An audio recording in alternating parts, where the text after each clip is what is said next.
Intéressé vraiment à ce rallye parce que ça fait 20 ans qu'il existe, mais à quel moment vous avez toutes les deux en même temps ou comment ça s'est passé cette... Alors moi il y a 4-5 ans déjà à peu près que je vois le départ du rallye au départ de Sète. Et c'est vrai que c'est quelque chose qui m'attirait énormément, mais je ne m'attendais pas à ce que ce soit un rallye où nous, les néophytes, on puisse participer. Et ça, je trouve que c'est intéressant dans ce sens-là. Il y a quand même une prise en charge, que ce soit la mécanique, la gestion des repas, des choses comme ça qui est prise en charge, donc ça nous permet de participer. Moi, ça fait longtemps quand même que j'en entends parler parce que je lis des magazines féminins. Par exemple, Elle, qui en parle tous les ans. Et c'est vrai que chaque année, je me disais, ça doit être extraordinaire de faire une aventure comme ça. Bon, je ne suis pas passionnée de voiture à la base, mais bon, c'était plus l'aventure. Vous êtes sportive à la base, toutes les deux?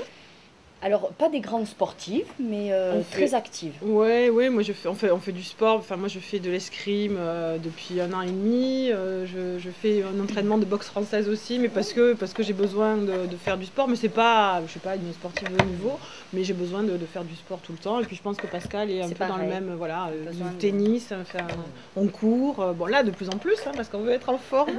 Mais oui, c'est vrai que c'est, oui, on en fait un peu. On est quand même pas. Alors vous avez comme marraine donc Carole Montillet quand même, qui est une personne connue dans le domaine du ski.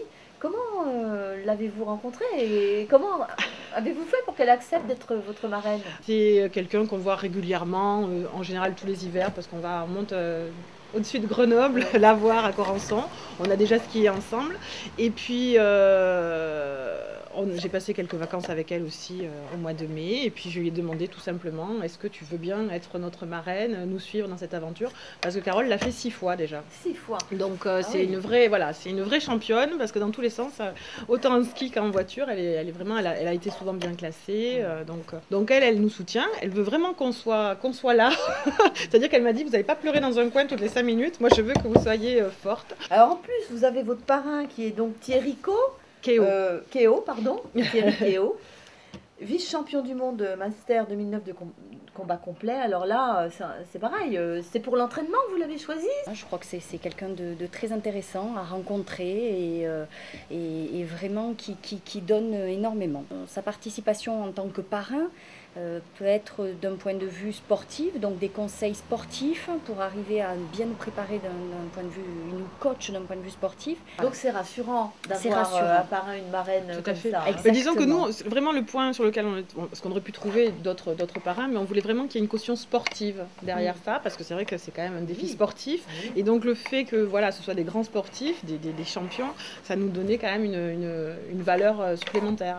C'était intéressant. En principe, on dit que les femmes n'ont pas le sens de l'orientation. Oui, mais nous, on est très doués là-dessus.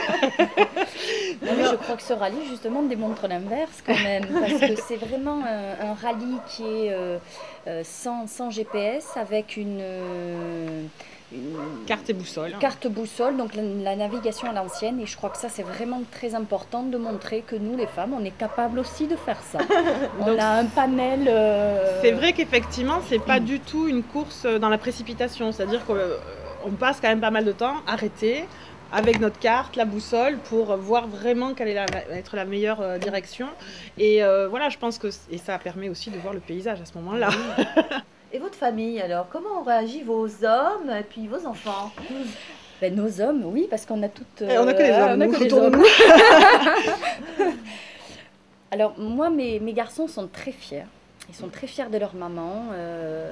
Et je pense que s'ils pouvaient partir avec moi, ils partiraient. Donc, ils vont partir, mais un peu... Enfin, en restant à la maison, quand même. Et puis j'ai un mari qui avait fait aussi une aventure avec des amis, il y a de ça une dizaine d'années. Il avait fait Paris-Dakar, pas le Paris-Dakar, mais Paris-Dakar en 4x4, toujours pareil avec un but humanitaire. Et il m'a donné envie. Il y a 10 ans, j'avais dit un jour on le fera. Bon, là, je le fais toute seule et puis un jour, on le fera tous les deux peut-être. Et moi, alors au départ, il n'y croyait pas trop en fait. Il se demandait d'où me sortait cette idée. Mais c'est vrai qu'on n'en avait pas forcément parlé. Et puis maintenant, ils nous soutiennent, ils ont chacun participé. Moi, mon mari a fait le logo de notre association. Son mari a fait le site. Enfin voilà, on a le blog. Et donc effectivement, c'est vrai que ça suit. Et mes garçons sont très fiers, mais en même temps très inquiets parce que je vais pas être là pendant presque 3 semaines. Et donc ils se demandent comment ça va être possible. Alors il paraît que quand on est sur place, il y a tellement de choses à faire et on est tellement pris dans cette aventure que ça gêne pas énormément en fait, que ça gêne pas, que ça manque pas énormément. Donc j'espère que ça sera ça, en sachant que pour moi c'est quand même un stress, on va dire, de ne pas avoir de contact. J'ai eu des phases vraiment d'angoisse, parce que me dire, voilà, je vais être perdue au milieu du désert, je ne suis pas forcément une professionnelle de la conduite. Donc ça, oui, j'ai eu cette phase au tout début. C'est vraiment ce que je disais à Pascal, c'est vrai que c'était ça qui me faisait peur. Et puis au fur et à mesure, bon, les angoisses sont différentes. Et là, maintenant, notre angoisse, c'est de ne pas pouvoir le faire. Ah oui. ça serait vraiment une grosse déception. Alors en fait, depuis le mois de mars, au départ, on pensait plutôt se diriger vers un gros sponsor parce que l'intérêt pour nous, effectivement, d'un sponsor, c'était d'avoir un véhicule à la couleur du sponsor. Et je trouve que c'était vraiment intéressant comme retombée après pour la société elle-même. Effectivement, depuis, on s'est dirigé vers une autre tactique et puis on s'adapte. Notamment, on a un sponsor qui nous a proposé des plantes artificielles et qui nous a dit, je ne peux pas vous donner donc c'est la société Vert Espace qui se situe en Eure-et-Loir, je ne peux pas vous donner financièrement, par contre je peux vous donner des fleurs artificielles. Donc on fait le marché de Noël sur Gijan le 12 et le 13 décembre 2009, et on va vendre ces plantes artificielles. Ensuite on va effectivement avoir d'autres sponsors, par exemple la prise en charge par Groupama, donc de l'assurance de notre véhicule. On essaye vraiment de s'adapter en fonction de ce que peut nous proposer chacun des sponsors. Et je crois que ça, c'est très important. Justement, on est vraiment dans l'aventure depuis le mois de mars. Et je pense que presque l'aventure la plus difficile, c'est celle qu'on vit en ce moment. Parce que aller voir les gens, se vendre à chaque fois, vendre notre projet, c'est pas forcément facile. Finalement, ce qui nous a plu aussi, c'est cette entraide féminine qu'on retrouve sur le rallye. Et je crois que ça, c'est très fort. C'est ce que j'avais ressenti le jour du départ l'année dernière, où il y a une euphorie, mais il y a aussi ce côté féminin et cette entraide où chacune va aller rendre service à l'autre. Et c'est pas parce qu'il y en a une qui est handicapée qu'elle peut pas vivre l'aventure et qu'elle peut pas... Donc c'est ce côté-là qui est fabuleux.